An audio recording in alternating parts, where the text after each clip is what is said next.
দৃশ্যটা Rangpur medical college হাসপাতালের।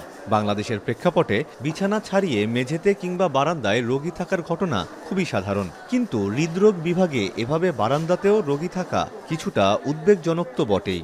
রমজানে হাসপাতালের অন্য বিভাগে রোগীর সংখ্যা কমলেও হৃদরোগ বিভাগে রোগীর চাপ সারা বছরই একই রকম।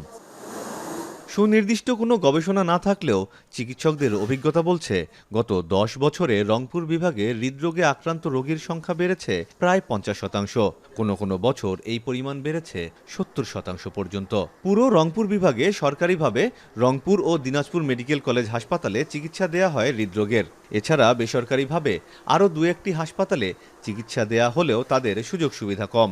মূলত খাদ্যাভ্যাস, জীবন আচরণের পরিবর্তন সহ অতিরিক্ত চাপ হৃদরোগের প্রধান কারণ বলছেন চিকিৎসকরা। আসল কাশ্মীরি মানেই স্মার্ট কাশ্মীরি, একটি তাসমিয়া কসমেটিক্স অ্যান্ড টয়লেট্রিজ লিমিটেডের পণ্য। উচ্চ ক্যালোরিযুক্ত খাবার গ্রহণ করছে, অনেকে অধিক লবণযুক্ত খাবার গ্রহণ করছে, কেন ফুড খাচ্ছে, ফাস্ট ফুড খাচ্ছে, আবার তাদের যে প্রেশার এবং উচ্চ ডায়াবেটিস সেগুলো কন্ট্রোল নাই। এই সমস্ত কারণে দেখা যাচ্ছে যে হার্টের রোগের সংখ্যা বেড়ে গেছে। টিসিউতে রোগীদের ম্যানেজমেন্ট, স্টেপ্টোকাইনেস থেকে শুরু করে আমরা একটা দক্ষ টিম ওয়ার্কের মাধ্যমে রোগীদের সেবা দিচ্ছি। দিনাজপুর ও রংপুর মেডিকেল কলেজের 2 বছরের ভর্তি রোগীর সংখ্যা বিবেচনা করলে রোগী বৃদ্ধির হার কিছুটা অনুমান করা যায়। আর ভর্তি রোগী ছাড়াও আউটডোর বিভিন্ন চেম্বারের পাশাপাশি রাজধানী সহ দেশের বাইরে চলে যাওয়া রোগী তো রয়েছেই। চিকিৎসকরা বলছেন, প্রতিকারের চেয়ে প্রতিরোধ উত্তম। প্রিভেনশন আসলে ছোটবেলা থেকেই আমাদের লাইফস্টাইল চেঞ্জ করতে হবে।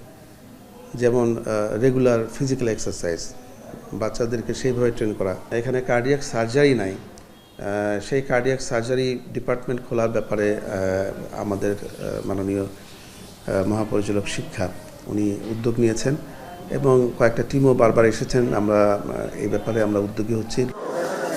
রংপুর বিভাগের বড় 2টি মেডিকেল কলেজ হাসপাতালেই হৃদরোগের চিকিৎসা নিয়ে রয়েছে বড় পরিকল্পনা। সার্জারি থাকবে, পেডিয়াট্রিক কার্ডিওলজি থাকবে, তারপর আমরা যে কার্ডিওলজি করতেছি বড়দের হৃদরোগ, মানে এখানে পেডিয়াট্রিক কার্ডিওলজি বলতে যেটা শিশুদের, বাচ্চাদের জন্মগতভাবে ফুটা থাকে, তারপরে সমস্যা থাকে, সেগুলোর চিকিৎসার ব্যবস্থা থাকবে, সেই ডিপার্টমেন্টও এখানে হবে। মানে এই সুযোগ সুবিধা নিয়ে আর আমাদেরও 2টা ক্যাথ ল্যাব থাকবে। রংপুর বিভাগে প্রতি বছরই বাড়ছে হৃদরোগে আক্রান্ত ব্যক্তির সংখ্যা। এর কারণ হিসেবে চিকিৎসকরা বলছেন খাদ্যাভ্যাস সহ অনিয়ন্ত্রিত জীবনাচরণের কথা।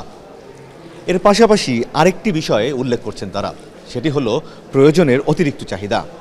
এই চাহিদা পূরণ করতে গিয়েই মানুষ আক্রান্ত হচ্ছেন উচ্চ রক্তচাপ, ডায়াবেটিসের মতো রোগে, আর এর থেকেই সূত্রপাত হচ্ছে হৃদরোগের। চিকিৎসকরা বলছেন, জীবনাচরণের পাশাপাশি যদি এই চাহিদাও নিয়ন্ত্রণ করা যায় তাহলে হৃদরোগে আক্রান্তের ঝুঁকি অনেকখানি কমে আসবে। আমিরুল বাপ্পি, এখন রংপুর।